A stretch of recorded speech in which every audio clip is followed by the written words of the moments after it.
With their cards on the table and pulling no punches, labor and management get together in Washington in an endeavor to solve the post-war strike problem and plan for future industrial harmony. William Green, American Federation of Labor President, states labor's case. Labor's basic right to organize and bargain collectively and the full acceptance of that right by the employers stands side by side with the right of employers to manage their enterprise and direct its operation without interference. That right should be respected and wholeheartedly accepted by all labor. Labor cannot and will not forfeit its right to protest. It cannot and will not surrender its right to strike. The right to strike is a part of the free enterprise system. By curbing this inherent right, we would take a decisive and irrevocable step toward far-reaching regimentation, not only of labor, but of all industry as well.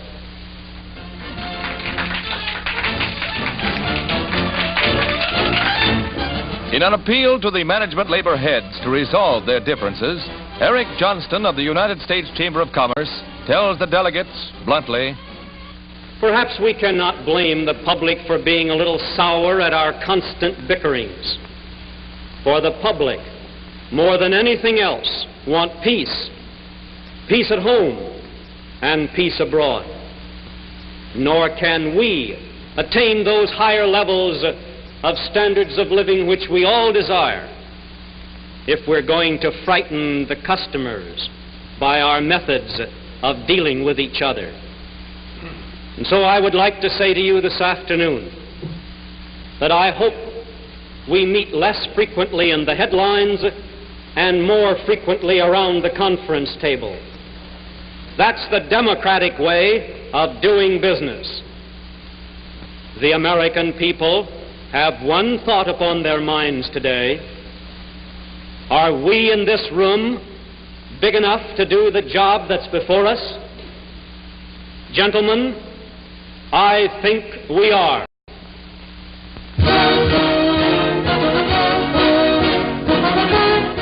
Berlin, the ghost of a once great city, bears its gaping wounds to the sky. A city upon which has fallen the full fury of retribution.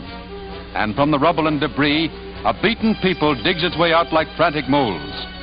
In the struggle for survival, every hand is turned to the task of salvage.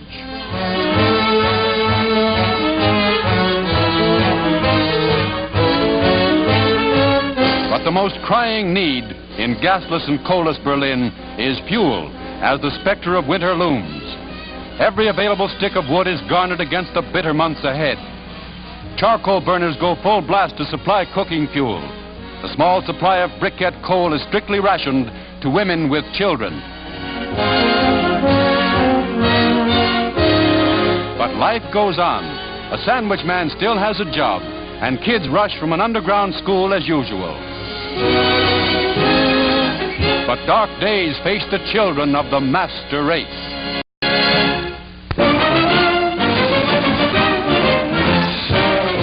Another great weapon developed by our Army is Little David, the world's mightiest cannon.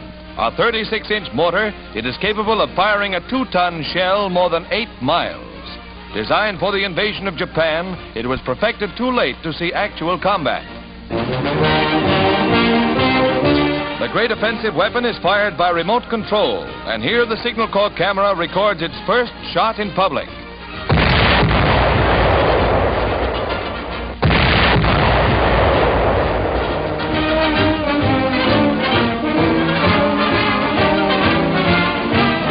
Reinforced cement installations, much like those the Japs had on Tarawa and other islands, are blasted wide open. The great penetrating power of the mortar's missile makes it particularly effective against underground forts. It digs a crater 38 feet deep and 22 feet across. Little David packs a punch hard enough to knock out any Goliath.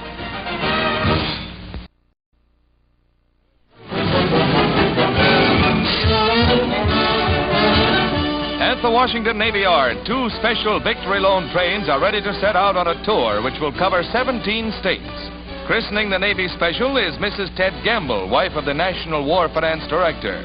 Interesting exhibits draw a crowd before the train gets the green light. Not to be outdone, the Army, too, schedules a series of public exhibition trains to boost victory bond purchases.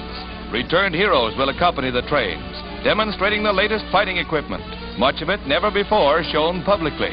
The original Japanese and German surrender documents and Marshal Goering's jewel-studded baton are part of the show.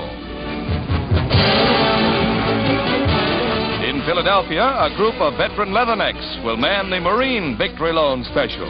The men who struggled ashore onto Pacific beachheads under a murderous hail of enemy bullets in order to assure the victory carry an important message for you on their train.